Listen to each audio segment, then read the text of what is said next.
for that 6th and final spot in the 2023 ACC Championship.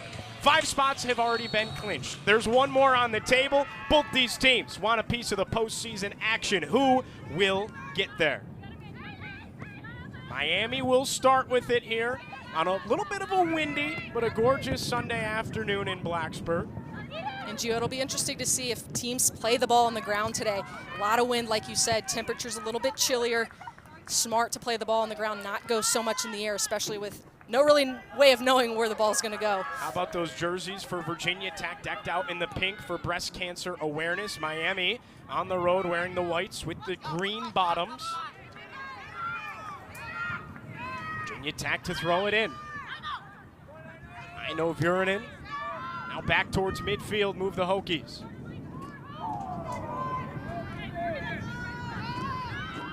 Well, Blaine, let's bring back our little trademark segment here. Fink's Fundamentals, what do you got for us? F squared. Well, for Miami, it's trust your defense to make plays because you need to be creative and take some risks offensively. This team, you're still in the hunt, right? You have to be aggressive offensively. Trust your goalkeeper, trust your defense to make plays, and go and try and get a goal today. Yeah, you'd have to think that they have to lean on their goalkeeper, right? Melissa Dagenet, one of the best in the ACC. On the other side, Aaliyah Skinner for Virginia Tech, one of the best in the conference as well. And for Virginia Tech, I'm going to throw it to Bud Foster's infamous lunch pail. It has 3 letters on it, W-I-N, which spells win is what they need to do. But what's important now, this team cannot lament on what happened on Thursday night. They have to focus on today, get a win, and you do that by setting the tone early here. Make Miami play your game. The lunch pail. I like that little bit of a nod to the football program. I don't know if a lot of people know what that WIN stands for. They knew it was an acronym. Hokies in the middle of the field, trying to get into their offensive side, and it goes across the touchline. Miami possession. Blaine, it's worth noting that Virginia Tech today is without Lauren Gogol. Picked up her 5th yellow card of the season a couple of nights ago against Duke. They'll have to do it without her against the Canes today. And that's 2 games in a row that Virginia Tech has been down a player due to yellow card accumulation. So when you're looking to get into the ACC championship and you're fighting an uphill battle, those are 2 players and 2 back-to-back games where it's going to be tough with players out that are key to your offense and defense. 2 games remain, including this one for both teams in the regular season. For Virginia Tech, they'll play at Pittsburgh on Thursday night, the final day across the conference. For Miami, they will end their season on Thursday as well. And I ask you this, Blaine, you know, it's a situation where who needs this one more? Miami a little bit further out of the picture than Virginia Tech, you could argue. I mean, that's the thing, is that both of these teams, 7 teams are still in contention. Virginia Tech probably needs it a little bit more just because they've gone on a 3-game skid and they're just behind Wake Forest. Well, they were going into today. Wake Forest picked up a win, but they desperately need to be able to kind of climb back. So I think Virginia Tech is a little bit closer in terms of who needs it, but both of these teams are still in contention. Must-wins in the last 2 games of the regular season for both of them. This does you no favors to walk out of here with a point or 0 points. You have to absolutely win today. Well, here's Tech. Possible offensive chance, good defensive play instead.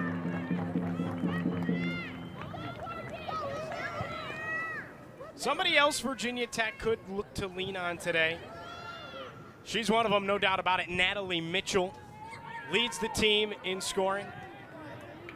Sophomore for the Hokies, 7 goals and an assist so far this season. She's been that key piece for the Hokies. She's been the backbone of their offense and has been leaned on very heavily, especially with key injuries in that midfield and forward positions.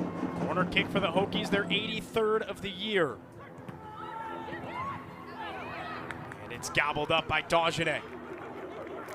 But going back to Mitchell, you know, I asked Coach Chargard, is there a pressure, almost the weight of the team on Natalie Mitchell? And not by default almost, given the number of injuries, but, you know, she's managed it so well, given how much she's had to deal with, how much learning and teaching she's had to do with young players. And to be with 7 goals and leading the team, she's done a great job this season, picking up right where she left off last year. Here's Aaliyah Skinner with her 2nd touch of the day. Virginia Tech in their defensive 3rd. Miami takes it away in the middle of the field. Foot race on the far side, won by the Hokies momentarily. And out of play. I ask you this too, Blaine. You know, who do you like better in the middle of the field to win that battle and be scrappy in the middle? Virginia Tech, known as an incredibly physical team. Yeah, I think for in the last few games that I've watched of Miami, their midfield is good when they have possession, and that's going to be critical for them, is to establish possession, because I think that they can play with anyone in the conference when they do that. Now, if they're chasing the game, it's Virginia Tech's to lose, essentially, and that midfield is strong. So it'll be a matter of how does Miami establish themselves in this game. Here's another foot race. Anna Weir couldn't quite get there. Viernan does have it, though, for Virginia Tech. Here's Natalie Mitchell.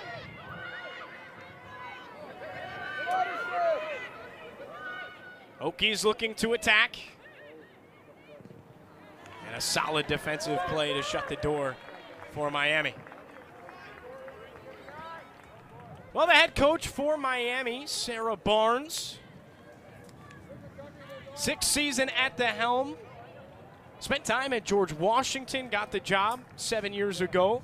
And, you know, it hasn't been easy all the way throughout for Miami, but certainly looking to build, and injuries and other things have kind of gotten in the way in 2023. You touched on it. Injury is the key for both of these teams, but specifically Miami. They've really hampered some. Another corner kick for the Hokies. Mitchell sends it just wide left. Natalie Mitchell with a possible second chance there early on today. And we talked about it. That was one of my fundamentals, set the tone. Virginia Tech is getting after Miami early here. It doesn't necessarily have to be a beautiful shot, but putting Dajane under pressure, letting her know that you are here offensively, that's going to be critical to keep that up for Virginia Tech. 9 of Virginia Tech's 20 goals have come in the first half this season. The Hokies have a 6-1-1 record when they score first in 2023. Yeah, in these last few games, if you look at those second half stats, they've really fallen off a little bit in the shots and the offensive production category. So that's going to be key today to keep that up sustained through 90 minutes. I know. Turn, you could have went forward right away. You can hear Chugger Adair all the way from the far sideline commanding his midfield. It's a good through ball. Mitchell. Sent away. Throw in here towards the corner for the Hokies. Here's Aino Viernan. Serviced in. And it goes out of play. Just seems like Virginia Tech, though, early on has kind of been the aggressor. Like you said, trying to set that tone and push the pace offensively. Well, they have to. This is a team that has not scored in 3 games. They're on a 3-game skid. They need to be productive offensively, and you start that by setting the tone, getting after Miami early on. Last goal came on the 5th of October. It was a 4-1 win over NC State here at Thompson Field. Since then, the Hokies lost to Duke on Thursday night. That was a tough one, lost by such a slim margin, just a goal, and it came late. And I mentioned they're on a 3-game skid. They played Clemson, they played UVA, and they played Duke. If you're thinking about the ACC and the gauntlet that is the ACC, those are tough games. I think Duke is probably the one game that they wish they had back of the 3. They had a lot of chances in that second half to potentially draw it or even take a victory there. So, again, can't lament on the past. You have to focus on today and getting a win. And we talk about how both these teams really just need to shoot the ball more, right? Tech was outshot 13-4. Recording 0 shots in the first half against the Blue Devils on Thursday. Yeah, but I think for the teams that need to shoot more, it's got to be Miami. If you look at their stats, 69 shots on the season, only 34 of those are on goal. 11 goals total. No player has more than 2 goals, and only 1 player has 2 goals. So when you look at that team, they're the team that needs to step up and be a little bit more offensive today. What really stands out to me about that stat, Blaine, it's really one of the more jaw-dropping stats I've seen this season. 69 shots, that's last in the ACC as we get a nice through ball here to Mitchell. Natalie Mitchell, and she puts it just wide left. It was up over the mitts of Dajane, who got a piece of it and nearly deflected it into her own net. And that's a good job by Dajane. I think that bounced a little bit oddly right as Mitchell took that shot. Dajane probably could have grabbed that cleanly, but it took a bounce right before it hit her hands. A good job to stay focused, parry that to the outside of the goal. Definitely the best scoring chance for the Hokies thus far, and now a corner kick for Virginia Tech.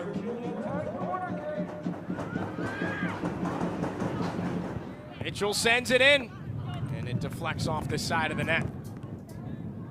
How about Chugger Adair? Charles Adair, the head coach of the Virginia Tech Hokies. Quite the resume. 13th season as the head coach. Spent time here before that in Blacksburg. 9 NCAA tournament appearances. Just a guy that is a staple in Blacksburg. Yeah, and if this is a team that wants to get to 10 appearances, again, we're gonna focus on this all day, Gio. Win today. You need to win today to continue to create chances for a postseason, both in the ACC championship and the NCAA tournament. Miami able to take it away. And I want to bring you back to that stat we were touching on with the 69 shots by Miami. So that's last in the ACC, but it's the margin. Syracuse is second to last in the ACC in shots with 130. That's 61 shots as a differential. Miami's just got to shoot more. And I think, Sarah Barnes will probably coach speak until she's blue in the face, and Chugger Adair will do the same thing. But this is a Miami team that is hampered by injury. We talked to the SID, and he kind of went through all the players, projected starters that are missing for this team. I don't have to coach speak. This team would be completely different with those players, and I think that right now they are putting a puzzle together that maybe the pieces don't necessarily fit. Players are playing out of position. They are doing the best they can, but like you said, you still have to create chances to even have opportunities for rebounds, follow-ups, any of those kinds of things. So for Miami, I think they've done the best with what they can, but I think they could be a little bit riskier going forward because they have nothing to lose at this point. Couldn't agree with you more there, Blair. The Canes are 0-4-1 in their last 5 matches, coming off the heels of a tough loss on the road at UVA in Charlottesville. Kind of nice if you're Miami that you were able to make that trip what it was, right? You come up to Charlottesville for the Thursday, you stick around, then you go play Virginia Tech in Blacksburg on a Sunday. Virginia Tech did that a couple of weeks ago. They went up, they played Boston College on a Thursday, stuck around in the Northeast, went to Syracuse for the Sunday game. And a foul here. Emma Tucker just chasing the play a little bit. Gets to Guzman by the heels. It's a foul. It's going to get called every time.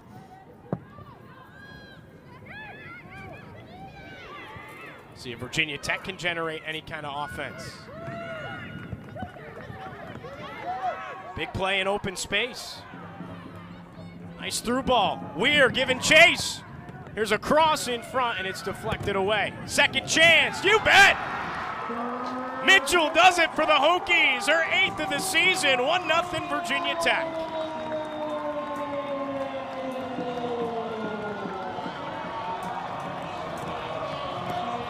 Natalie Mitchell continuing to show she's one of the best in the conference and the brightest spot on this Virginia Tech roster. You can be 6'1", you can be called into the Canadian national team, but when Natalie Mitchell has the ball at her feet, she is going to put the ball away. And this is a great finish by her. Back post. Dajane has no chance here. She puts it out of the reach of her 6'1" frame. And Virginia Tech doing just what I told them. Set the tone early, create scoring opportunities, and put your chances away. You got to give big credit as well to the freshman Anna Weir. Chasing after that ball, keeping it in play, and then putting a nice cross in front. Hey, good things happen when you put the ball at the front of the goal mouth, and that's exactly what you saw there off a deflection. But that's what is created. You have to understand that by just taking shots, you create opportunities, because you see there a deflection, it bounces outward, hits Natalie Mitchell, and she puts it away at the back post. By taking chances, you create chances, right? So for Virginia Tech, that's a staple of just take an opportunity and see what comes of it. So it's 1-0. The Hokies lead it. 31.5 left to play in the first half on a Sunday in Blacksburg. Everybody bundled up out here today. It's that time of year where the wind starts to pick up, the chill starts to come, and it's Blacksburg in the fall. Yes, it is. Something Miami not necessarily completely used to. I mean, it's not frigid by any means. It'd be a little colder if we're playing up at BC or Syracuse, you'd have to think. Well, this is a team that routinely makes trips up north, whether it be as far north as Syracuse and Boston College, but this is the ACC, you know you're going to go into it. Now, a week ago, they were playing in water break temperatures, right. So that is a stark contrast when you think about how quickly it can change for you. And even Thursday night wasn't as cold up in Charlottesville, so yeah, it'll definitely be an adjustment for these South Beach folk. Well, Miami's going to have a free kick here. A little bit of contact. Virginia Tech You know, no stranger to it is Coach Adair and pretty much anybody that follows Hokies women's soccer, but more fouls than anybody else in the ACC. That is their brand, physical soccer on the pitch. I haven't played on this team in, I'll say, a long time, and I can tell you 10 years ago, it was the same exact story. This is a team that's always been aggressive. They've always been foul prone, and some of it's been because they're not afraid to go into contact and it gets called. Some of it's because they're behind the play. So this is the story for a Chugger Adair-led team, and they're completely content with it. Here's a big chance for Miami.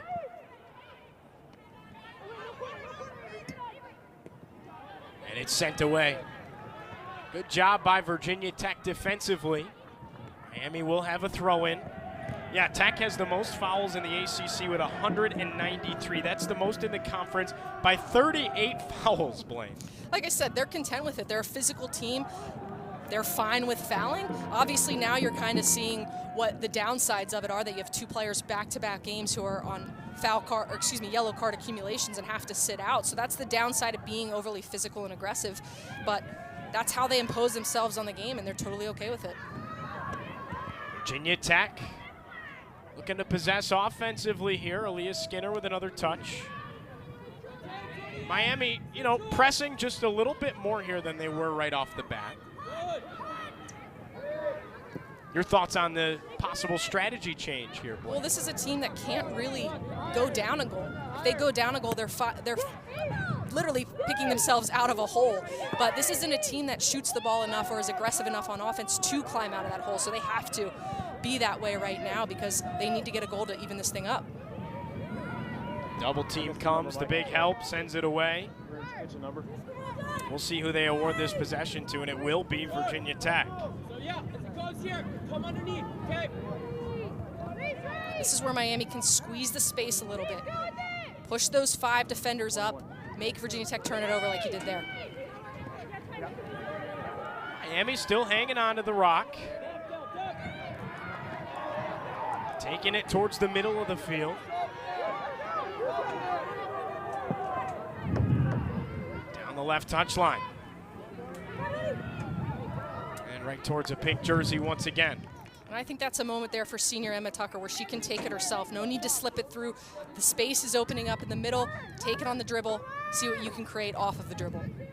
Blaine, what kind of confidence do you carry out of a game like this heading into the last one of the regular season for whichever team does pick up a win today? And I ask you too, you know, how important is it to have a decision here rather than a tie? No, this is we are in must-win territory. It is not even a question. If you tie today, you are completely out of contention, and I think your season is over. While you still have a game left, your postseason is non-existent. So for both teams, this is absolutely must-win. But it gives you hope going into that last game because, as we know in this conference, anything can happen. If you look at the results across the season, anyone can beat anyone on any given day. So that means you still have a chance going into that final game on Thursday. A lot of contact here on the near side, and it will be Miami possession. A fight for the ball between Mitchell and Salas, and Miami is awarded. So Dagenet with a goal kick. A little bit of noise from the crowd here in Blacksburg. Sent to the near touchline. Kept in play. Here's Mitchell. A little bit of space. Maybe just a little bit too much oomph on the through ball. And it's fun to watch this because Visage has been playing in the back for Virginia Tech, but she's a converted forward, so kind of stepping back into a role that she was used to in her younger days. And it's interesting to see through balls to her to see how she kind of picks back up at that position. Obviously nothing that, you don't lose that. You just aren't as refined as maybe you once were. Visage, the Georgia native, from the same hometown as Anna Weir on the roster as well.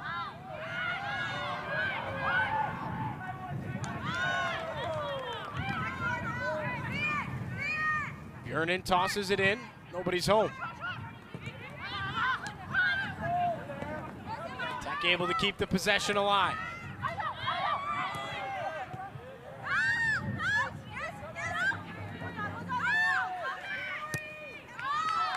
Now back across midfield. They look to reverse. If you're Tech right now, who do you want the ball at the feet of? Well, I think right now it's not necessarily who, but how quickly. They're slowing the game down a little bit with their decision-making, and I think that they can catch Miami on their heels a little bit more if they play the ball quicker and keep possession faster. Here's Mitchell in the middle. Mitchell puts it on net, just not enough. Scooped up by Dagenet. But you see just how dangerous she can be. That's a little bit of a, not even a great touch that she spins around, first-time shot with her left foot. She'll definitely want that back, but you can see if you give her just a little bit of space how dangerous she can be.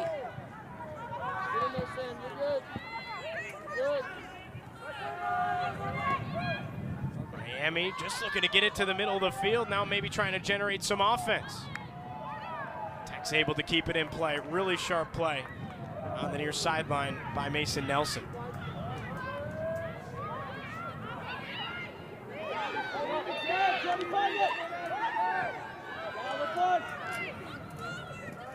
"25 minutes on the clock left to go in the first half." Blaine, who do you think has won it up to this point off the scoreboard? It's a 1-0 lead for Virginia Tech, and it just continues to feel like they're still the more aggressive team. Yeah, and you just kind of said it there. Virginia Tech has definitely controlled the pace of this game, possession, and the chances within this game. But I think you're seeing in these last few minutes Miami being a little bit more aggressive, stepping forward, haven't created chances, but they forced turnovers in that final third when Virginia Tech has the ball. No hesitation with that kid. Second player. So much communication that takes place between the bench and the players on the field. You can hear it, courtesy of our awesome mics down at field level. Well, I kind of just touched on it, right? You have Avery Visage back at, excuse me, at the forward position. They're kind of communicating because you've now put her into with a bunch of players who have been playing together in that forward space. So it's reminding what the movement needs to be, who's checking, who's pulling away, and communicating that so that you create opportunities of space. You look at these two teams all time. Virginia Tech leads the series 13-5-4 all time. Miami has won here in Blacksburg just once in all of those meetings. Hokies are 10-1-2 when playing against the Canes at Thompson Field.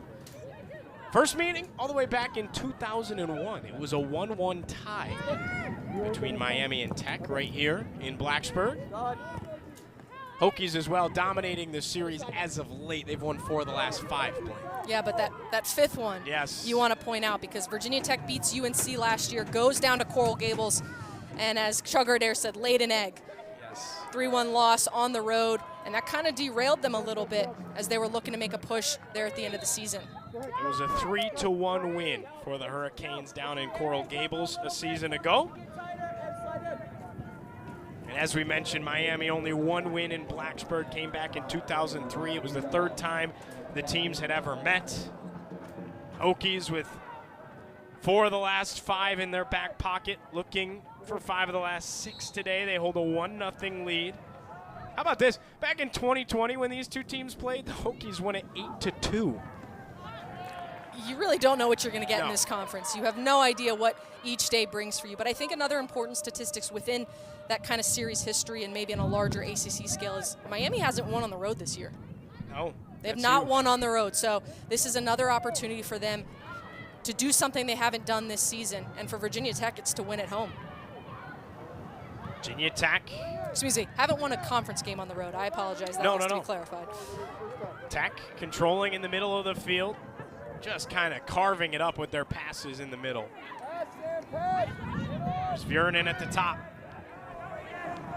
Sends it through, just out of play. Out of the reach of Eden Skyers, the London, England native for the Hokies.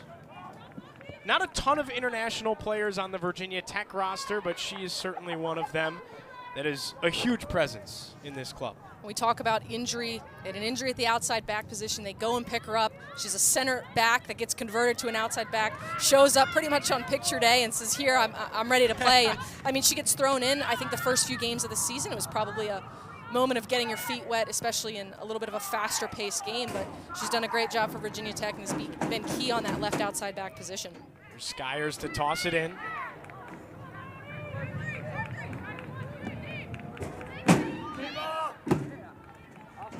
Still in play in the corner. Skyers with a cross, and it's deflected. And sent out of play by Mitchell. Miami will have the ball. Yeah, how about this? A transfer from Jacksonville. Played 2 seasons there. Put 7 shots on goal. 2021 All-Sun second team, and the opportunity to kind of jump it up a step here.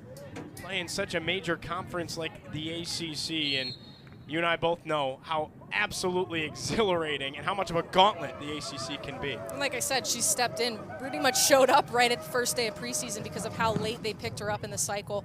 And she's done a great job at that left outside back position, does a good job with service, great defensively, quick. She's been a good addition for a team that needed an outside back coming into this season. A lot of contact, no whistles, maybe a chance for Tech.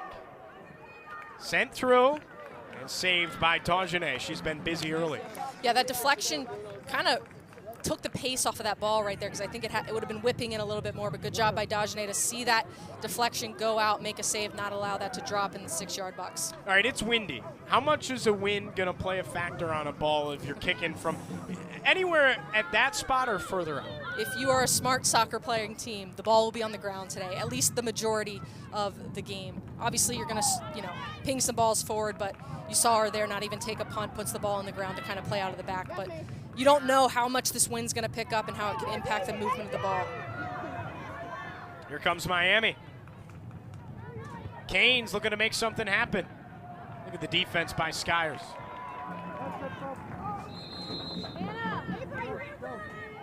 So substitutions now for Virginia Tech. Sophie Maltese checks in. The freshman Anna Weir is out. Taylor Bryan is in. Avery Visage is out. How about Taylor Bryan for Tech? Kind of a girl that had just the slightest decrease in her role. Does not start, but is such a huge piece off the bench offensively. Yeah, and she's been in and out of the mix in terms of starting this year. She had a great season last year trying to build off of that. I think this Virginia Tech offense is just kind of, I won't say identity crisis, but with the number of injuries that they had and the expected players who aren't out there, players have had to take a little bit of a different role and have had to step up in different ways. And I think that that's just what you're seeing with a lot of the numbers of those offensive players. And she's done what she needs to do when she steps in, creates good minutes off the bench. And I think that's where Virginia Tech has a little bit of an advantage today, is that forward depth and that midfield depth that they can throw in and try and wear down Miami's back line. She stands out when you look at the Virginia Tech roster as far as so many girls from Virginia, handful of girls from North Carolina, recruiting in and around the area. She's up from Brooklyn in New York. Sometimes you spot a player out on these recruiting trips, they make a spark and you make an exception and you don't necessarily recruit your footprint to bring in players like Taylor Bryan. Maltese gives it away to the far side from the middle. Cross towards the middle, and it goes wide left. She was trying to hook up there with none other than Natalie Mitchell and just couldn't quite find her. And you can see just how dangerous de Guzman can be with the ball at her feet. She's such a crafty player, low to the ground, can move really quickly. A little bit flat of a service, didn't really do her teammates any favors. I don't think this came off the way that she wanted to. Well, those are the two girls that you want the ball at their feet, right? You got de Guzman, she's second on the team in scoring, and then she tried to get it to Natalie Mitchell, who leads the team in scoring. Those are your two biggest offensive weapons. De Guzman, just a freshman. And she's a player that this year is going to be so critical to her growth because of how much she's kind of been thrown into the fire, especially in the ACC. Here's Mitchell. Puts one through, looking for Bryan, and just sails past her out of play. Virginia Tech's midfielders have played such a big role in scoring so far this year. Look at Mitchell, de Guzman, how about Pelkowski, and then Lauren Gogol, who they're without today in pink. Right, and I think what's really important here is all returners. You're going to see them again. So when you look at the production out of the midfield, you're going to see these faces for years to come for a couple of those players. So that's really critical when you look at the future of Virginia Tech women's soccer. Virginia Tech just continuing to kill time of possession. Maltese in a trap, surrounded by Canes. De Guzman able to circle around to the ball and take it back. Get on. Served in by De Guzman and scooped up by Dagenet. And just another flat service, doesn't really make it dangerous. And when you've got a player like Dagenet in the goalkeeper position, she's going to come up and scoop that out every time.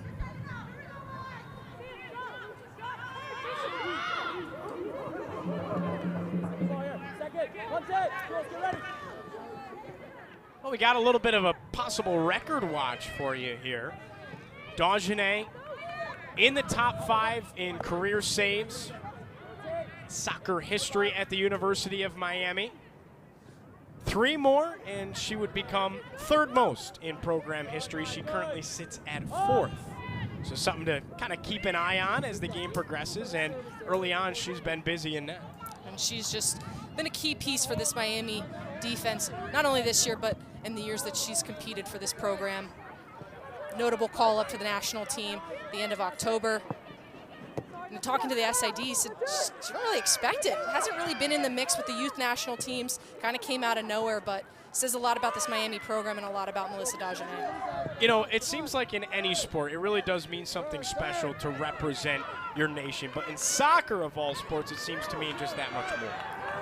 You know, you have so many layers of national team. You have your youth national teams, and then you get to your senior national team, and a lot of those come from the conference like the ACC. So like you said, there's a lot of pride that goes into that in representing your country, because you just know how talented the pool is of soccer players and women's soccer players, not only in this country, but worldwide. How about this ball? Bryant. A lot of contact, and we'll have a foul. Boy, you just thought if she could escape that hit there, that she kind of had nothing but green grass in front. You kind of took the words out of my mouth. I don't think that those are one of those fouls that Miami's really going to lose sleep over. You see Taylor Bryan has an opportunity to pretty much go on her own. A little bit of a knock there, slows her down, literally all the way down. And it gives Miami the chance to reset, because I think she wins that foot race. So it goes against Hallie Salas, the junior defender out of Cary, North Carolina. They give her a yellow card. Big opportunity here for Virginia Tech. What's the strategy here on this one, Blaine? Ball back net. That's it. Fair enough. No, you wanna whip a ball in there that Dagenet can't come out and grab, and that lands kind of at the feet of any of your players. Here we go. Sent in. Up into the air. Bryan gets a head on it. Fight for it in the middle. Sent back to the far side. De Guzman dancing. What a move. Puts it to the front. And it's smashed out of trouble by the Canes momentarily. Here's Vurenin. Pesky defense by Miami. Virginia Tech still remaining aggressive on this possession. With the footwork from Emma Pelkowski. Maltese over to Bryant. Allie George with a touch. Sends it towards the net. And it sails just high, wide left. And that's a good sequence there from Virginia Tech, but I think right now they're not really doing themselves any favors with some of these passes. They're not creating opportunities for players around them, because they're putting, that ball there to Allie George is way off, and she has to run after it. It puts her off balance. So if they can be a little bit sharper in passing and a little bit better with their first touches, I think that these can be more dangerous opportunities than they already are. How about Allie George, the Louisville, Kentucky native, such a leadership presence on this team as a junior? And she's just a player that I think is consistent and you don't really think about, because she just does her job. And I don't mean that in a bad way. I mean that in a really good way. And that she doesn't cause a lot of problems. She does what she needs to do. She defends well. She gets forward in attack. So she's kind of a constant for this Virginia Tech defense. Miami throws it in. And the Hokies get it right back. Just continuing to hang on to the ball. Clinging on to that 1-0 lead with just south of 12 minutes left to go in half number one. Feels like it's kind of blown by here, Blaine. It really has, and I think that in these last 12 minutes for Virginia Tech, can they create a couple more opportunities, see if they can go into half 2-0. And for Miami, can they press forward, turn the ball over, and potentially catch Virginia Tech in transition? Skyers, oh, what a takeaway. I think they hear me out there. Meeks able to take it away. Miami, maybe a chance along the far side. Vurinen's right there. Reverses it over to Skyers. There's Maltese. Touch for Bryant. Vurinen with a gorgeous through ball. 2-on-3. It goes right into the midst of Dagenet. Another great sequence from Virginia Tech. Quick passes in the midfield. A ball played back to Vurinen. She slips the ball through to de Guzman. Again, when you have a 6'1" goalkeeper that you're playing against, putting it right in the old hands area is going to be tough to create chances off of, but a good job. Again, to kind of keep things going, get Miami off balance. Foul against Mason Nelson for Virginia Tech. Just a little bit too physical, going for a header. And it's Miami ball. Sun kind of peeking through here. It's getting sunny in Blacksburg. 10:23 left to go in half number 1. Warming it up out there a little bit. The wind still howling though. I was gonna say, I think it might be warming it up, but I haven't seen the flag move from completely upright, so probably still a little windy out there, especially for spectators. No better time of year though in Blacksburg than this. Leaves changing. Changing Hokie colors, maroon and orange.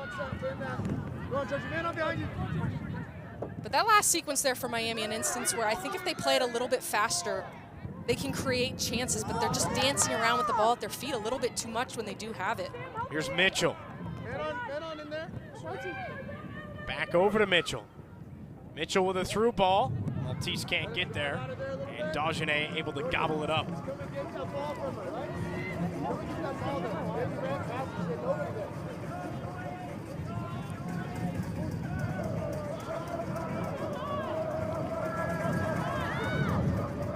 Where will she go with it? Pushes it up the near touchline. Skyers the first to touch it in pink. Out of play, Virginia Tech ball again. And that's not the worst idea from Claire Llewellyn, but instead of hitting it with the outside of her foot, she has Mahmoudpour standing next to her. All she has to do is kind of play her into the midfield and the space opens up again. So I think for Miami right now, it's a little bit of spatial awareness and being able to know where you have players around you who can help and support you. Handful of substitutions for the Hokies.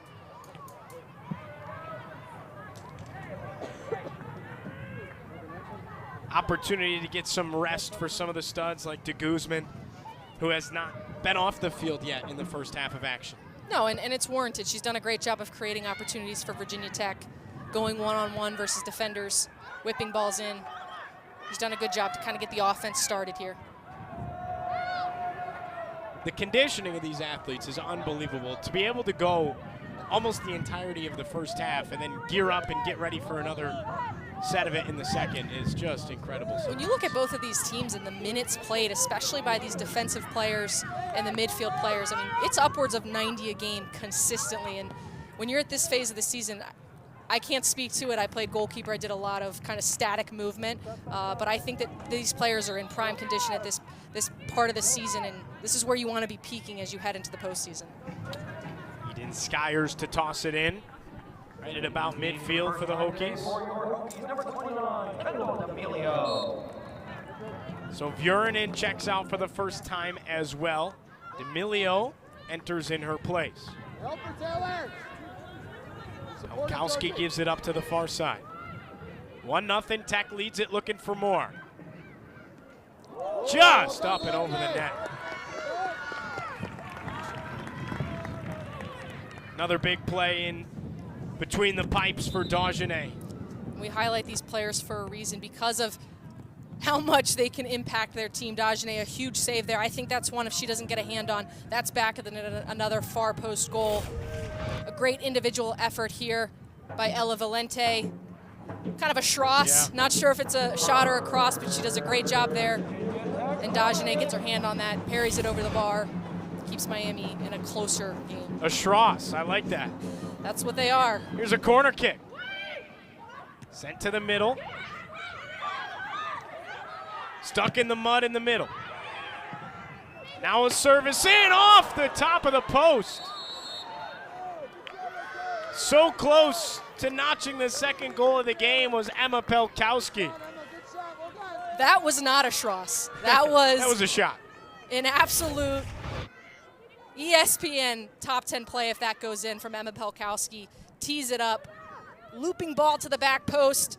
Again, a 6'1" frame. It doesn't matter how tall you are. You're not getting to that one. And another unlucky opportunity for Virginia Tech.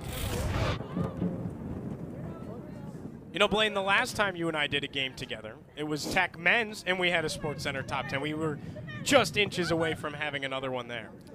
I think it's the duo here. I think it has something to do with us and nothing to do with what's going on the field. Virginia Tech nearly having a 2-0 lead. Instead, they hang on to that 1-0 lead with 5.5 left to play in the first half. Still aggressive on the offensive side. Get at him, get at him, get at him. You know what I'm saying? Like, we're looking for that. Yeah. Right? I mean, come on. Let's be honest and play. Skyers is wide open if they look to reverse here. Red, play Georgie back in, Red. Instead, they'll attack from the top. Here's Pelkowski.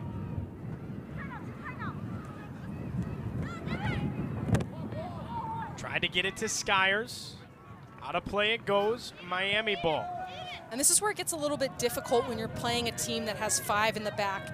The space gets really compact, especially when the game starts to slow down. And you can kind of see it there. Emma Pelkowski just ran out of space, and it doesn't matter how much movement you do, there's always a Miami defender. So that's why this pace of play is so important, especially when you have a team that plays with 5 defenders in the back. Hogan in the circle.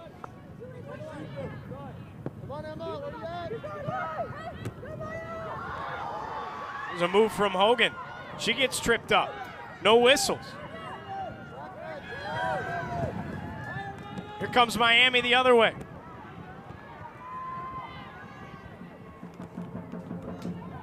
And Virginia Tech able to recover. What do you think on the no call? Haugen hits the deck.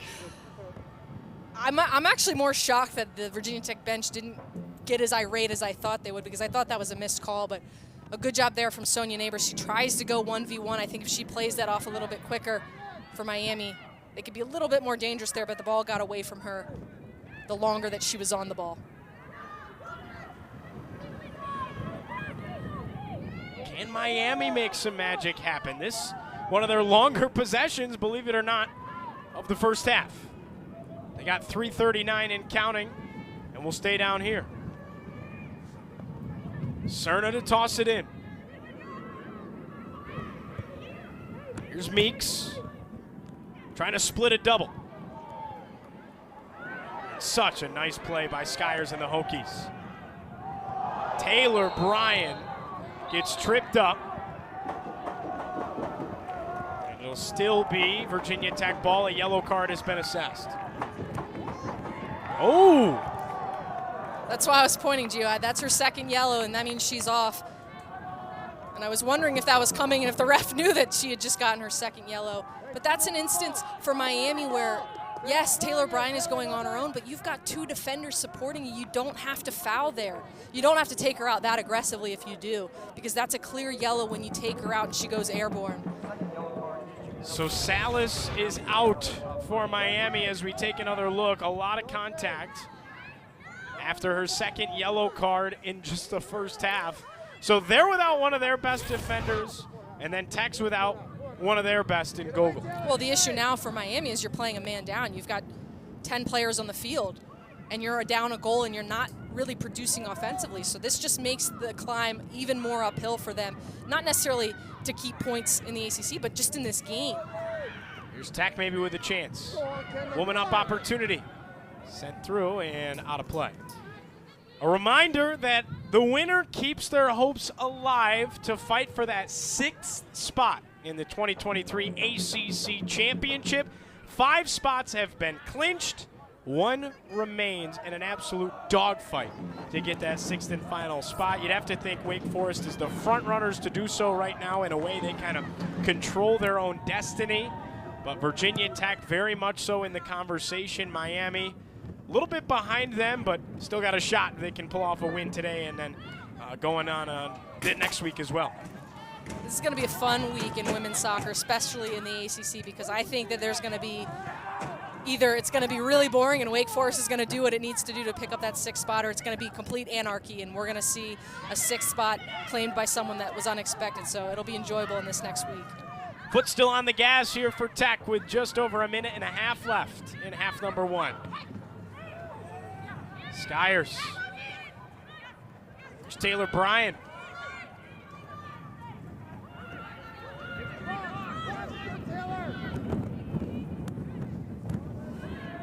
Sent out of play.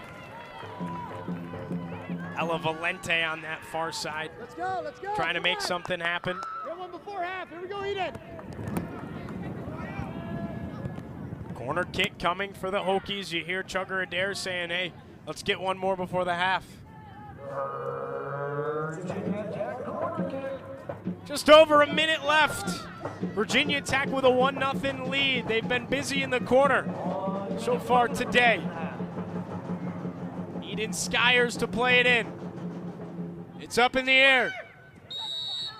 We got whistles. A lot of contact. We're going the other way. Yeah, that was a clear push off there. Good call by the referee. You know, they tell you the referee's eyes go up with the ball just like everybody else's, and you can get away with fouls, but that's a good job by the center there to keep eyes on everyone, and when players are on the ground, it's hard not to miss that. 34 seconds on a running clock left to go in half number 1. Yeah, Maltese with just 2 hands to the back. Good job by Miami there. So Dagenet is going to take her sweet time here, and why not?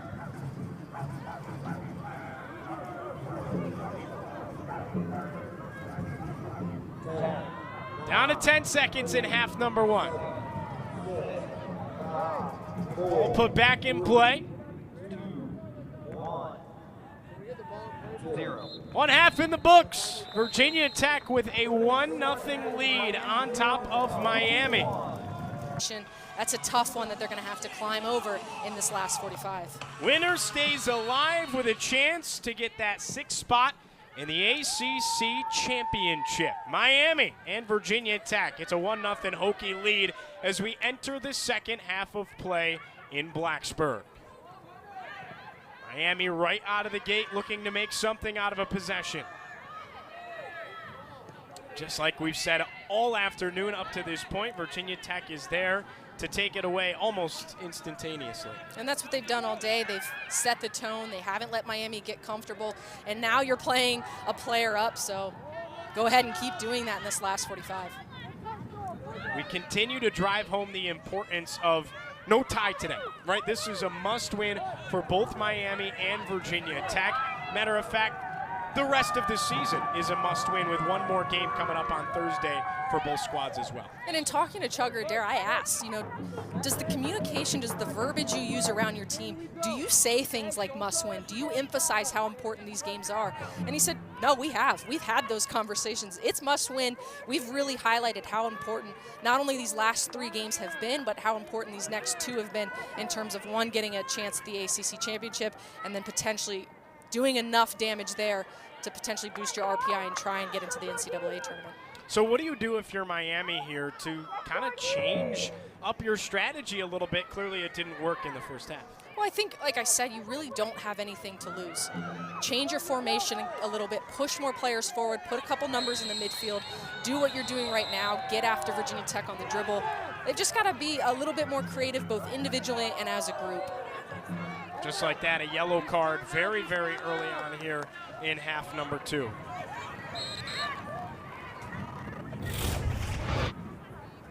Take another look here, Blaine. What'd you see? Pelkowski just coming in from behind. She tries to poke it away with that right foot, but when you're crossing over someone's 2 legs and they go down like that, it's going to get called. And referee's been pretty even today, so not too much of a difficult decision there.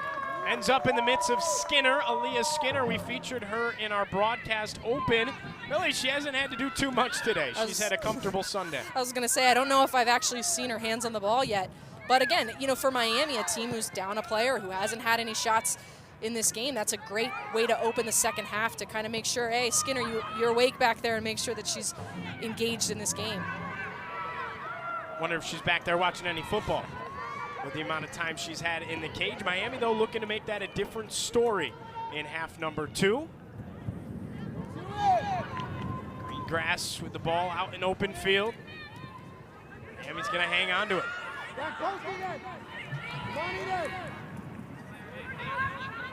Here's McCartney. Sends it in. Headed away.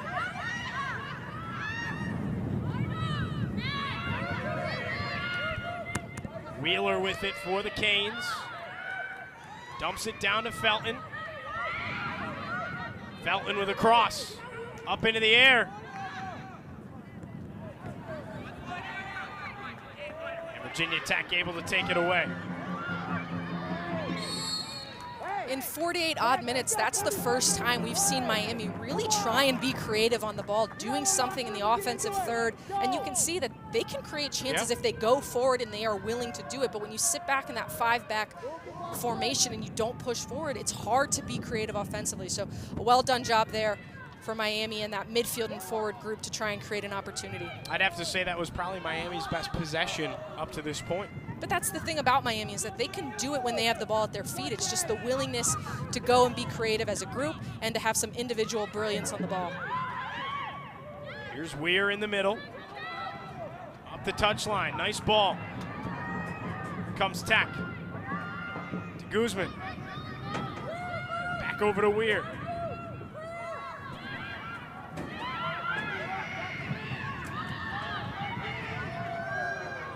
Gurnin sends it to the middle. Virginia Tech just placing their passes so well here, and as we say it, they throw it away. Well, when you're playing with a player up and that player's coming from the defense where they're down there for Miami, that's what Virginia Tech can do, is they can toy around with the ball a little bit more here in the second half. So you're seeing good combination play. It just needs to be a little bit quicker there from Visage and a little bit better on the ball. Well, here's a girl that was incredibly busy in half number 1. Alicia Dagenet, graduate student out of Quebec for the Canes. That's a long way. Quebec all the way down to Coral Gables. I'm sure that with the weather that Canada is likely going to be getting here in the next few weeks and months, Coral Gables is probably a lovely retreat for that Canadian. Weir sends it in, and it's just up on top of the net.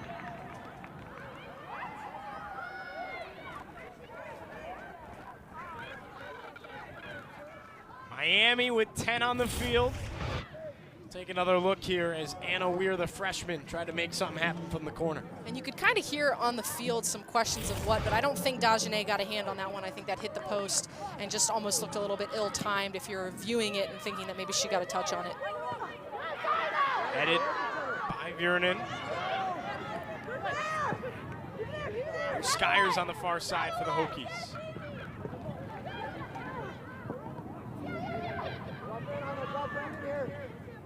Miami reversing field. Nobody's home. Allie George with a touch. Good pressure from de Guzman, forces that turnover. Easy step there for George.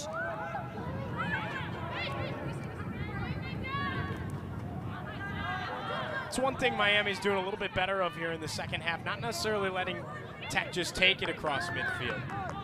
Making everything just a little bit more difficult here.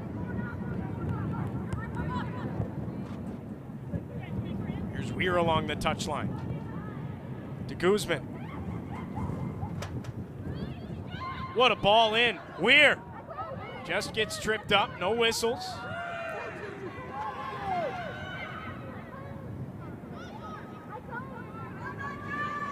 Here come the Canes. And again, nobody's home. They're getting it there across midfield, but there's nobody in a white jersey around it. But I think that's where you kind of see the downside of having 10 players on the field, is that you don't have that one player who can make that run forward, because everyone's playing defense, and in a transition moment like that, they have no one forward and no one quick enough forward to create a dangerous opportunity. It's a good ball if there's someone there to run onto it, but not a fast enough forward around. How much more of a mountain does it make it to climb when you have that one less person? The hill it no longer becomes a hill, and it's a straight line upwards. Here's a chance for Tech, right into the gut of Dagenet. I think those are instances where a player like Mitchell needs to look up, see Anna Weir checking across all on her lonesome. That's just an angle for a goalkeeper like Dagenet. It's going to be an easy save. Virginia Tech looking to pressure. Dagenet comes out to scoop it up.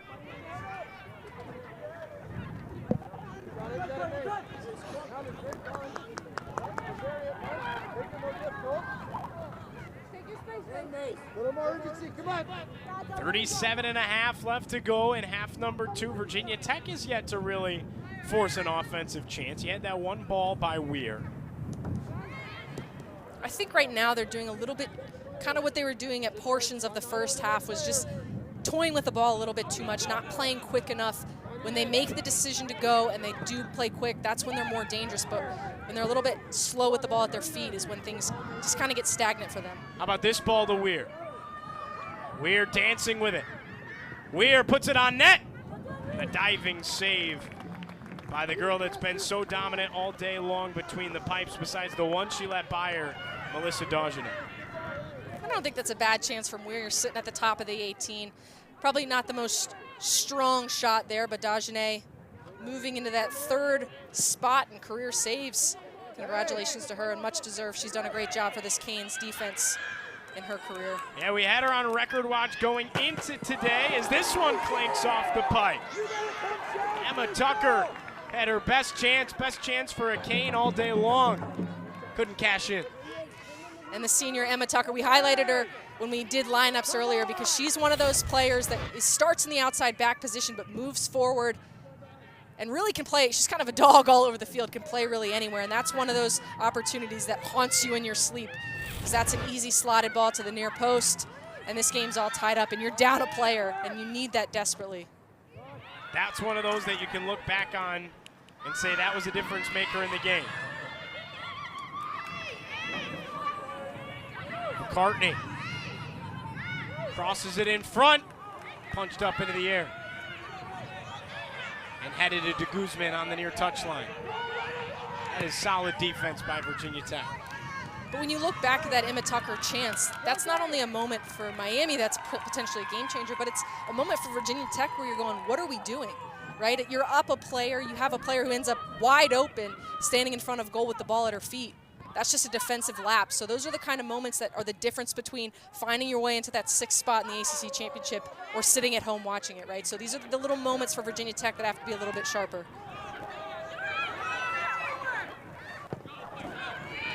Tech reverses field to the other side and their defensive third. I know Viernan, the speed demon in the middle.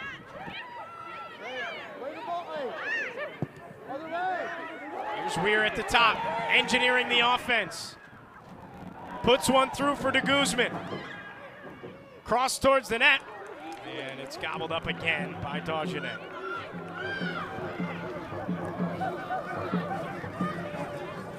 Tough angle there for de Guzman. But Anna Weir's got to play that quicker. That moment is on so much faster than she gets the ball to de Guzman. She does a good job, but again, when you get it to her, she's so flat to goal, she can't get her hips around that, and that's right into the goalkeeper's hands. So Weir has to get it to her a little bit faster, and that's the pace that you learn the more experienced you get as a collegiate player.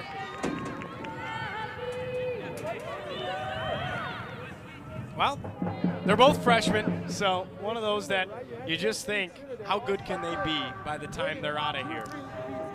This year couldn't be more beneficial for the two of them when you look at true freshmen who are kind of thrust into the game and maybe playing a role that they might not have played if they had healthy forwards that they expected to be in, and Taylor Price, Tori Powell, players of that nature. So this is going to be incredibly beneficial, and senior Anna Weir is going to be much different than freshman Anna Weir. How big of an impact did Tori Powell play for this program in her time here, and how big of a loss was that this year? Well, I think, one, you can just think of stature and size, right? She's a body on the field. We got a chance at a one-on-one here, but instead Dagenet is there. But beyond that, I think it's a little bit more about the experience that you bring. If you're a freshman playing alongside a 5th year or a 4th year senior, you're learning so much, and the pressure isn't on you, so you get to learn and see and do things. When you're two true freshmen thrown into an ACC game where week in and week out you're playing future professionals, that's a tough ask. So it really does provide you the opportunity to learn alongside someone if you're a young player, and I think that that's the bigger piece of it, is leadership and knowledge. Here come the Canes. And again, Virginia Tech able to shut the door momentarily. Somehow it always ends on this near side with de Guzman. In these first 13 minutes, I think that Miami's been the sharper team. I think Virginia Tech needs to settle in a little bit more, be better defensively. You can see a little bit of infighting, some yelling back and forth. Settle into this game. You're up 1-0. You're up a player. Regain composure here. Back to Dagenet. The Canes move it. Now up the touchline. And Allie George watches it out of play. George to toss it in for the Hokies. They lead it 1-0 as we plummet to near 30 minutes left to go in the first half. Do you think you saw a hand there? I'm hot, Gio. It's heating up in this booth. I'm actually waving and fanning myself. It's cool outside, but these windows closed. It's getting a little stale in here. Because the sun is, I think it's adding a little bit of warmth to that field today. McCartney kept alive by George.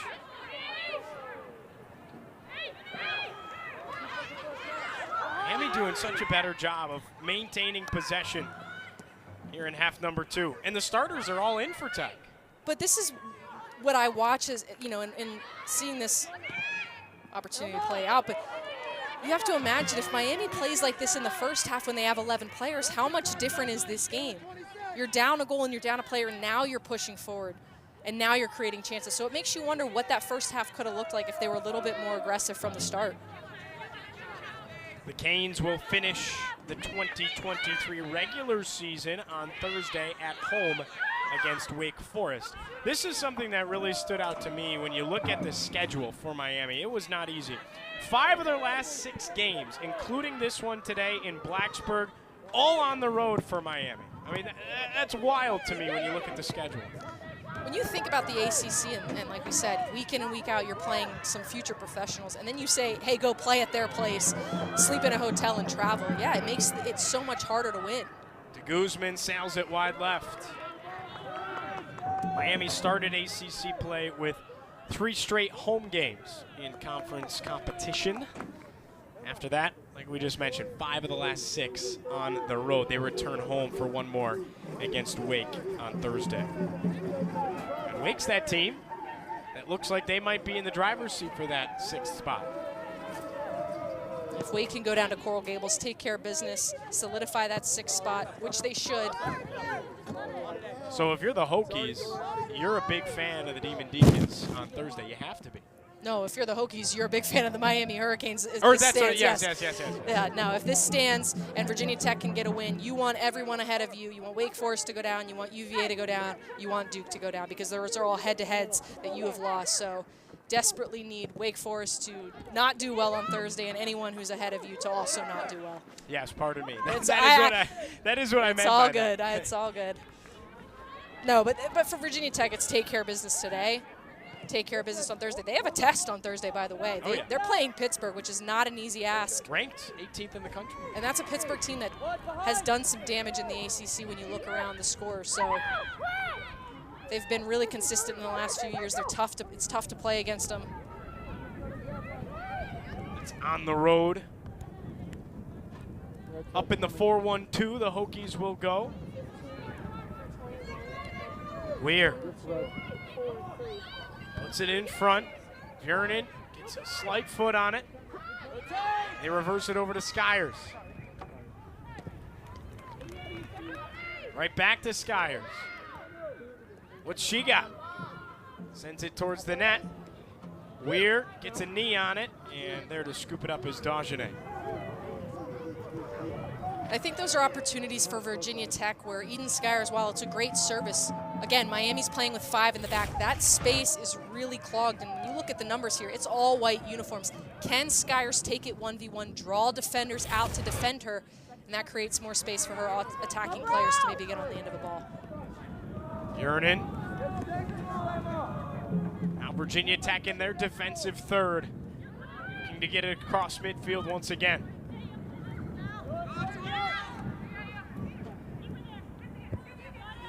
How about this? So Virginia Tech, as de Guzman charges ahead for the Hokies, weaving her way through the defense. The freshman dumps it off. Tech taking their time with it now offensively. Out to Skyers. It's deflected out of bounds.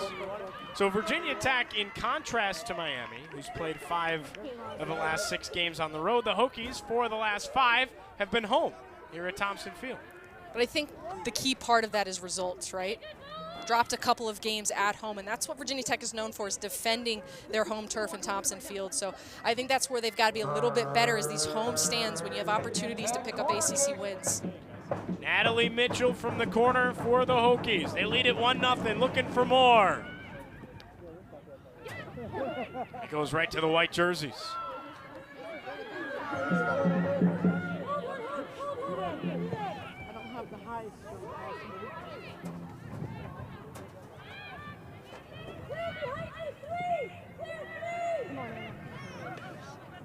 Dagenet able to swallow it up out of the air. Miami looks to clear it once again. Virginia Tech wearing the pink today. October is Breast Cancer Awareness Month. As we featured in our halftime, Virginia Tech junior midfielder Emma Pelkowski, her mother has battled breast cancer, now in remission. Whole team in support. She's in attendance today. Absolutely fantastic. One of these games that just means a little bit more for every team. You see all across the conference and across the country donning the pink uniforms once during that October stretch, and it's always just one that it touches a little bit closer to home, obviously, for Pelkowski, but I think all of us in some form have been affected by cancer, breast cancer or otherwise. So just a really important game, not only on the soccer field, but in a larger phase of life, I guess. Absolutely. Some substitutions for Virginia Tech. Taylor Bryan back on the pitch for the Hokies. See if she can make a difference. Maltese in there as well in the middle. She got a touch. And it's sent away by the Canes. Guzman to toss it in. Almost seemed like Bryan and Maltese brought a little bit of an extra spark off the bench in that first half. A lot of offensive opportunities generated when those two were in the mix. Yeah, and Bryan did a good job to create fouls and to have fouls drawn against her. Obviously responsible for that red card, both fouls against her. But I think there, again, you step on, Mitchell's playing a ball into you, got to keep that if you're Maltese. And that's where it's difficult when you're coming off the bench to get into and pick up the pace of the game. De Guzman crosses it, and it's deflected away. Tough play by McCartney. Those are the ones where you shake it off, but internally it's, please let this this fuzzy feeling in my face go away. Good job there by McCartney. Side of the head, not as bad. She had to soak that one.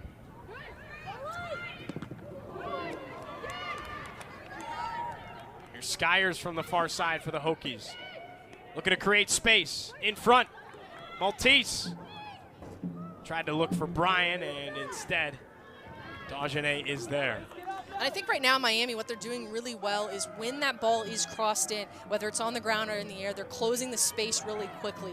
Again, a lot of numbers in the back there, so it's a little bit easier. You have people who are closer to the ball, but a really good job to not allow Virginia Tech to make these chances more dangerous than they already are.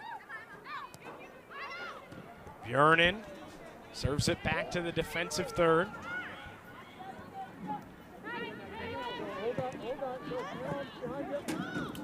Maltese again, and we get a whistle as she hits the deck. And this is when that being down a player kind of catches up to you. You're 20 minutes in, you're kind of weathering the storm, a little bit late on tackles, chasing the game a little bit.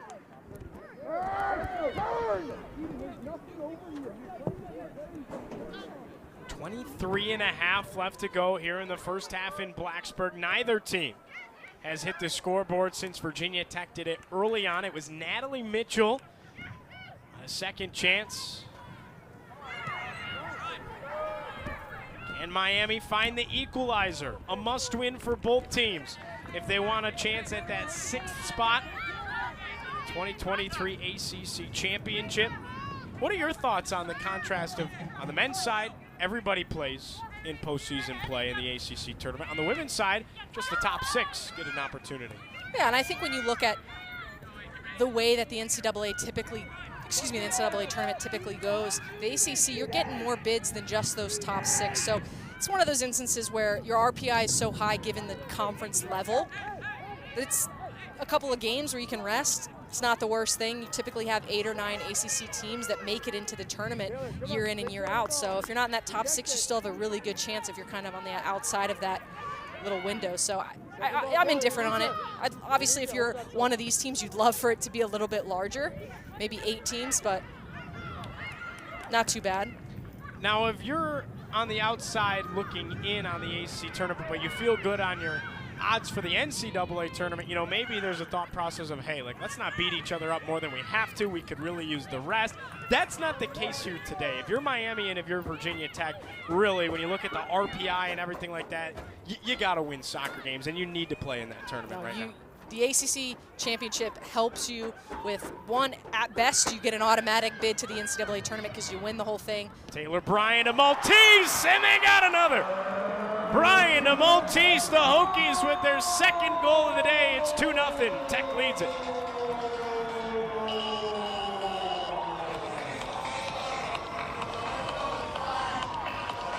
It felt for a while there like this game had kind of just gone stalemate. Both teams really couldn't get anything going. Miami was settling a little bit more. And a really good individual effort here. Taylor Bryan, that's what you need to do. And against a defense that has 5 in the back, you have to pull players out, go individually, slip a ball across. Maltese, first time finish, no questions asked. And that's tough for a 6'1" goalkeeper to get down that close to the ground and to your feet. Dajane, not much you can do when you're moving like that. Good finish from Maltese. Maltese, she had 4 goals and an assist last year. That marks her first goal in 2023. She has an assist as well, and she had already put 2 on goal up to that point this year. She shot the ball 9 times, just a matter of time before she was able to crack through and find the back of the net. And I think that takes the pressure off of Virginia Tech a little bit. Like I said, Miami was settling into the game a little bit. They weren't necessarily creating chances galore, but it had evened up. And I think that the pressure was starting to mount on Virginia Tech. So for them to be able to put that away, relieve the pressure, feel comfortable going into this final 20, that opens the game up a little bit. Sophie Maltese, second goal of the day for the Hokies, her first of the season. Dad played at JMU. How about her sister plays at James Madison, who the Hokies played here at Thompson Field earlier this season. And how about that? She's such a staple in that locker room for the Hokies. And her teammates showing the support after she notches goal number 1 on the year.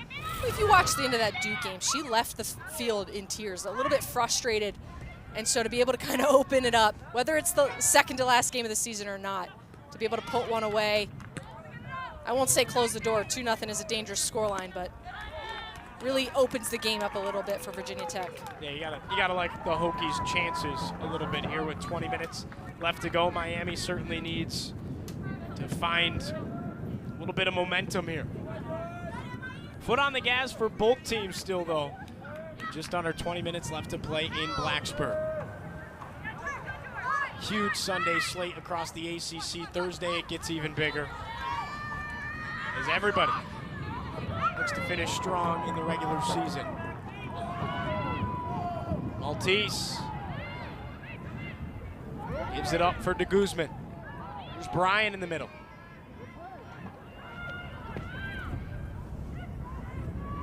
De Guzman again.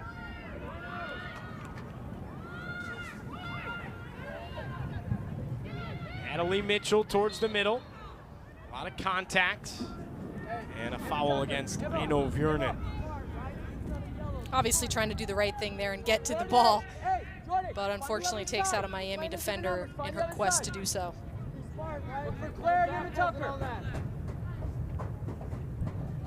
The Hokies coming into today were scoreless in their last 3 games. Their last goal came in a 4-1 win over NC State in Blacksburg back on the 5th. And they were able to find that offensive momentum once again against Miami. 2 goals this afternoon. And for a team that's been blanked in the last 3, you need goals to kind of boost your confidence. I asked Chugger Adair, is it a combination of not being able to create chances, or is it or not being able to finish it, or is it a combination of both? And he said it's a little bit of both. So for them to be able to get out here today to take some shots, get them on goal, create chances, and to put a few away, that's got to be a little bit of a confidence booster heading into that Pittsburgh game. There's Dagenet. Miami, we continue to remind you, only 10 on the field. Trying to mount a comeback. Got to possess the ball first, though, and Virginia Tech has not let them do that very much.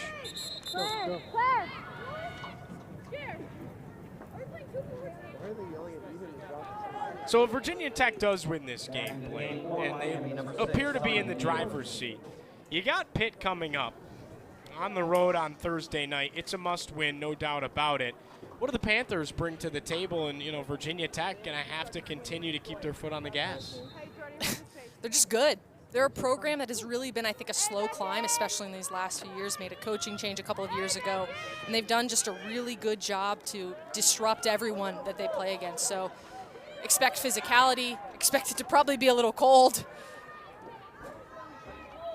If I remember correctly, it's on turf, so just a little bit different of a game up at Pittsburgh, and they're obviously playing at home. Maltese chases it out of bounds. Let's go ahead and take a look at Virginia Tech's goals today. It started with Natalie Mitchell. And Mitchell leading the team in goals. Keeps it going with this far post shot. Nothing you can do there if you're a goalkeeper. And Sophie Maltese, great individual effort from Taylor Bryan, slips it back.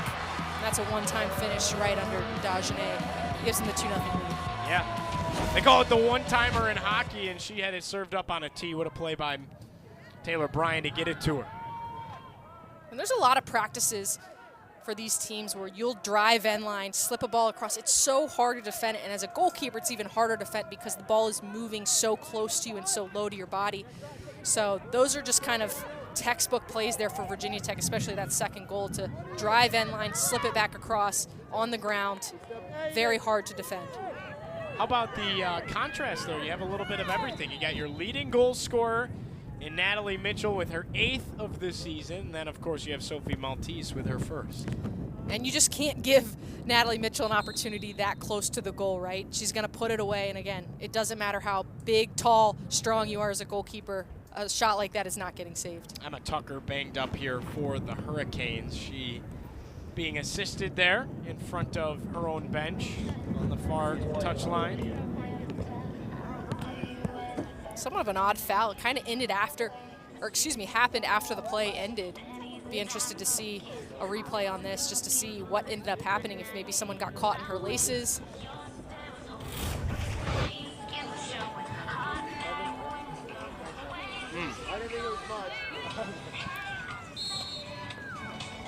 Yeah, just kind of gets tripped. Oh, yeah. After the play there, that was Eden Skyers for Virginia Tech. Well, you don't want to speculate, but it looked a little unnecessary. It was unnecessary from Skyers, and I'm shocked that nothing came of that. But Oscar-worthy there from Emma Tucker, because I don't think Skyers got her too much. But again, not necessary. You're up 2-0. You're up a player. And these are the moments. Those are the little things that make good and great teams. No doubt about it. Miami maybe with a chance. Just every time the Canes have space, Virginia Tech is able to collapse on it. And the unfortunate part is they just don't have an extra body around being down that player. So it's easier for Virginia Tech to collapse on it because you're playing pretty much transition soccer all game long if you're Miami. And it makes it hard for players who've been running for 90 minutes. I guess 75 at this point, but a full game to really get up there and be able to support offensively. Maltese again for Tech.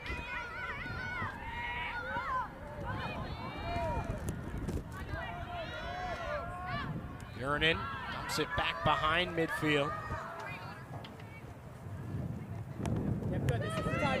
Tighter now. Tighter. And I'll ask you this, Blaine. Who you got winning the ACC? There's a dogfight up at the top. You got Florida State is unbelievable up there. A lot of teams in the mix. Clemson in the conversation. Who you got? Like I said, I think if Clemson can really piece it together, I would not be shocked to see them standing on Championship Sunday, at least in that game. it stinks that there's a potential for Florida State and UNC to meet back up in the semifinals. That's a finals matchup every day of the week. And that was such a fun one in the regular season, a 3-3 battle that I thought UNC dominated the first part of, and then Florida State kind of turned the Jets on and finished that game within the last 4 seconds. But I don't know if I have an answer because this conference is so wonky and so lopsided all the time. But I would say Florida State, UNC, or Clemson. Those are my 3. All right, fair enough. I think a lot of people would have to agree with you there. The ACC got some national championship contenders, for sure. Absolutely. Absolutely. When you look at years past, there's always an ACC team pushing in this Final Four. Aaliyah Skinner able to make the save. First time she's been tested. Emma Tucker puts it on net. That's one of those opportunities for Emma Tucker. She does a great job individually. If she slips that ball back to Sonia Neighbors, who's standing by herself at about the PK spot, top of the 6, potential for a more dangerous opportunity. Well, Tech didn't need her much today, but Aaliyah Skinner recorded her 6th shutout of this season against Syracuse. That's tied for 2nd in the ACC. She's been such a big piece of this team all year long. Had her season's best 9 saves a couple of games ago against UVA in Charlottesville. Ryan off to Viernan, back into Maltese. Maltese dancing around, puts it on net, and she got another! A brace for Sophie Maltese, her 2nd of the ball game, 2nd on the season. How about that? This is those moments when being up a player really benefits you. Miami tired on that back line. Maltese does a great job. She gets the ball played into her, sees space, quick turn, and a really great finish over a very tall goalkeeper. Great pullback there, and really just buries that. Watch this right here. The celebration by her teammates when that ball goes in. Everybody, Taylor Bryan stops, hands up in the air. You gotta love it. Hokies up 3-0 on the Hurricanes here, and that could be the exclamation point on what has been a dominant Sunday performance by Virginia Tech with 13 minutes left to go. I wouldn't say that this has been their sharpest half of soccer for Virginia Tech, but in these last 10 minutes with those 2 goals, they've settled into the game, settled into the second half a little bit more. Miami has had some chances more than they've really had in the last few games. And Virginia Tech weathered that storm, did a great job to reestablish themselves, and good for Sophie Maltese getting on the board twice today. Yeah. But when you look at that game against Pittsburgh on Thursday, which has implications, assuming a team like Wake Forest or UVA or Duke doesn't come up with a victory, this is confidence, right? You're on a 3-game skid. You haven't been able to create chances. You haven't been able to score. And you go and you put 3 in the net against Miami as of right now. To go on the road at Pittsburgh on Thursday in a must-win game, this adds a little bit of confidence. No doubt. Taylor Bryan able to take it away. Last time Virginia Tech had 2 goals in a game by one individual is Emma Pelkowski. She notched 2 and an assist as well. That was on the road at Syracuse earlier this season. 4-0 the final up in the Cuse in that one. That was a big win for the Hokies. And I think what's so fun about the ACC is how much discrepancy, how wild it can be from game to game. I mean, you look at Miami's game against UVA, 1-0. UVA doesn't score until the 65th minute, and Miami was in the game. Virginia Tech, a 3-0 loss. Yeah. Today, 3-0 over Miami as of right now. It's so crazy how these games ebb and flow and the differences in the score lines from team to team. I couldn't agree with you more there, Blaine. It really feels like, too, in the second half, Miami has been a lot more involved. First half, Hokies looked sharp. Here's Maltese again. Taken back by the Canes. Down 3 goals, desperation time if you're Miami. Just looking to cling on to that last little bit of hope for the postseason. You needed to win here today. Got 11 minutes to make a magical comeback happen. Virginia Tech, on the other hand, you mentioned it, Blaine, some serious momentum. This is important, and I've really enjoyed Miami in the second half. It's tough that they're down a player, and I wish they'd played a little bit more aggressive in that first half, but to be down 3, I don't think the scoreline right now indicates necessarily how much effort they've put in this second half. And they've been a little bit more aggressive going forward.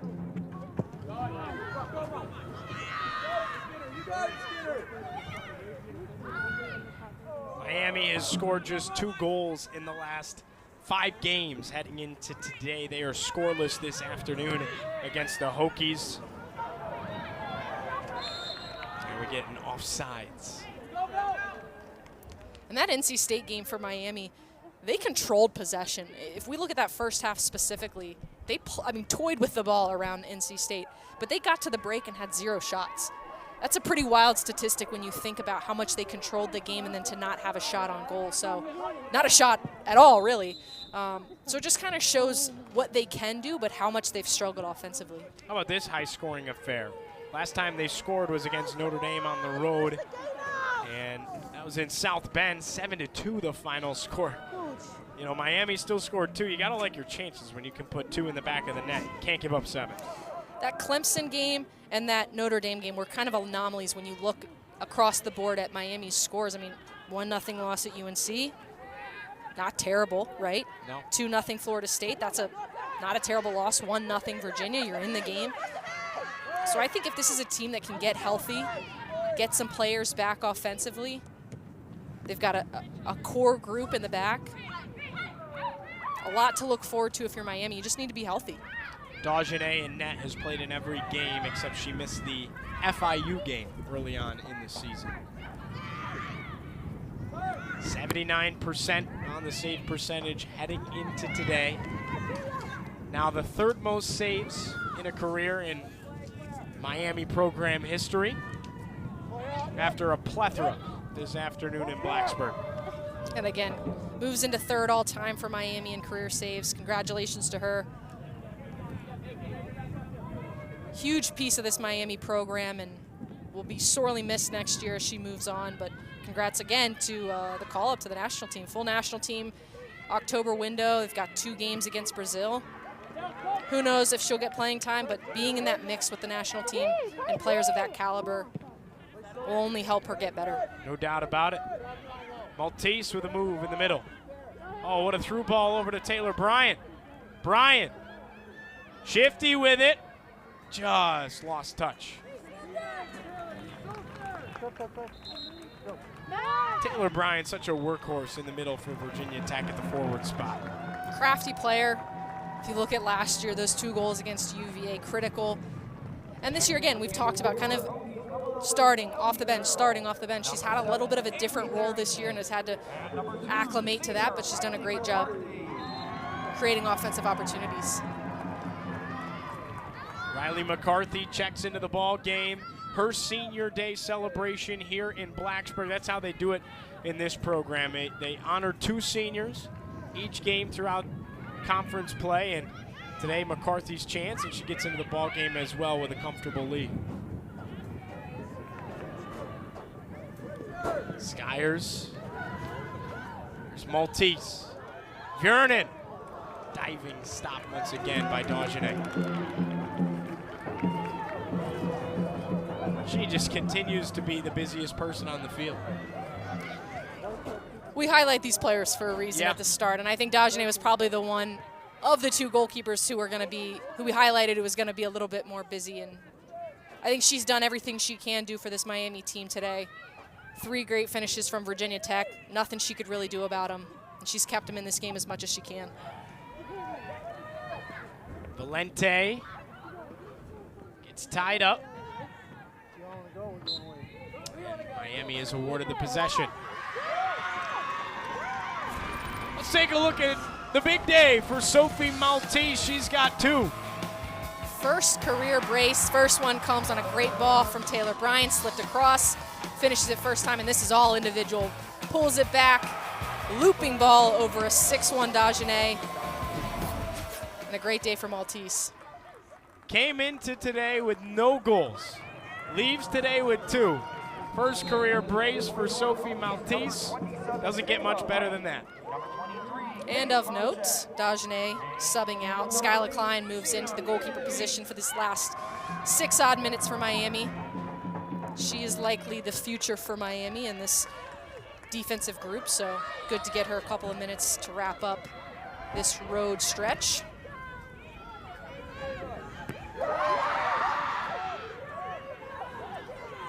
You hear the extra support from the Hokie bench when, you know, some of their teammates that don't necessarily get the same playing time as others are in the ball game. Just an extra oomph of noise from that sideline. Right, and while it's senior day for Yates and McCarthy, this is likely the last time some of these seniors will play on Thompson Field, if not the last time. So this is a little bit of a moment for all of the seniors to kind of get some minutes in this last stretch for them and that class. They've done a great job here at Virginia Tech, so it's monumental in a lot of ways, not necessarily that they're getting touches, but also that this is kind of it for them.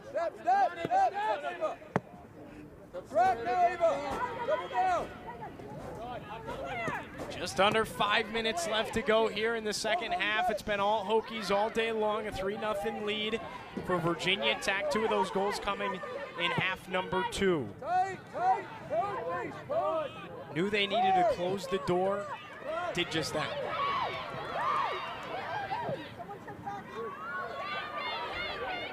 Here come the Hokies.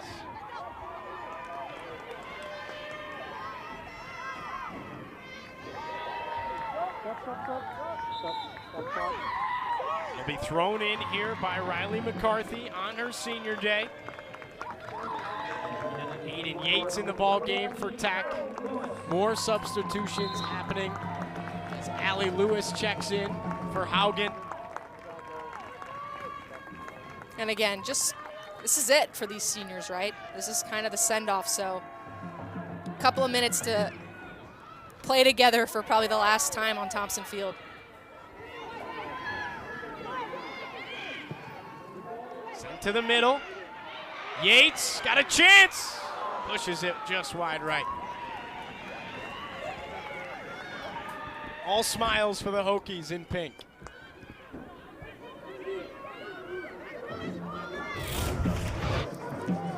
But it says a lot about teammates, right? That this ball drops here and everyone wants you to score, not only because they want you to score and they want a 4-0 scoreline, but they want their seniors and on their senior day to have an opportunity to put a goal in the back of the net. Valente still in play. Klein comes out to gobble it up for the Canes.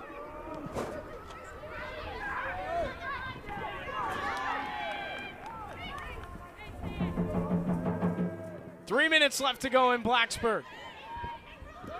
Such a scenic spot when the sun is setting.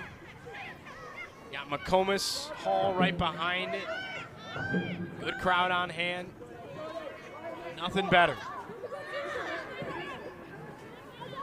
I'd say one of the most scenic pitches in the ACC. I think ACC might be a little too generous. I think it's the country. Yeah. Really nice setup here in Blacksburg. What do the Hokies got cooking? Sharp move and sent just wide right by Jordan Felton.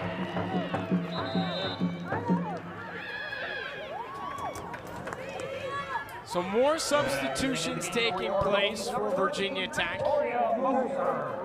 Moser checks in for the Hokies. Bjornen's day is done. Here's Klein.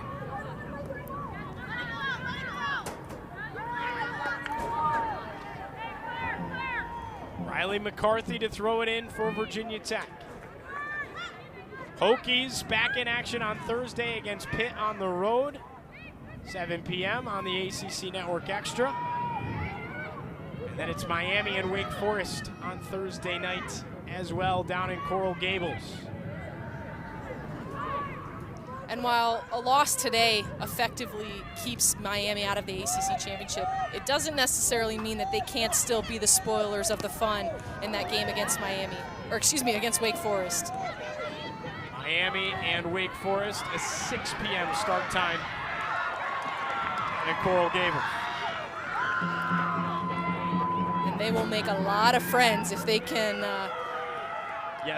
beat or tie that Wake Forest team. A lot of happy ACC opponents. It would keep everybody else alive. for that 6th spot. Assuming everyone else can take care of business on Thursday, but it'll push the conversation to then head-to-heads, goal differential. Like I said, complete anarchy can happen on Thursday if Miami can spoil some fun. Kane's going to have to do a little better than they did today, though, against the Hokies. I think having 11 players will certainly help. Yes, I think no getting their 11th player back will help. Chance in front. Oh, what a save. Unbelievable stop by Skyland Klein, the redshirt sophomore out of Cooper City, Florida. And Kate Bonchak, one of those players, seniors, checks on, has had a couple of chances here. This one drops to her. And a good save by Klein to ruin the fun for Virginia Tech. Under 30 seconds to go here in Blacksburg.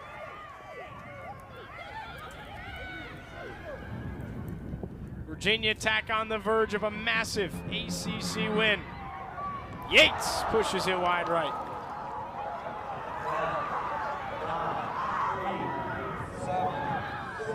Down to 5 seconds left to go. And the celebration is on in Blacksburg. Virginia Tech takes down Miami.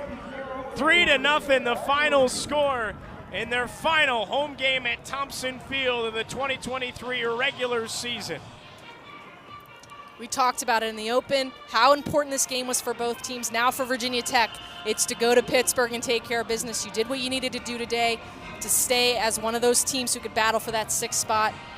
Offensive production was back after 3 games with no production. 3 great finishes, a brace for Sophie Maltese, and Virginia Tech still in the mix. Still in the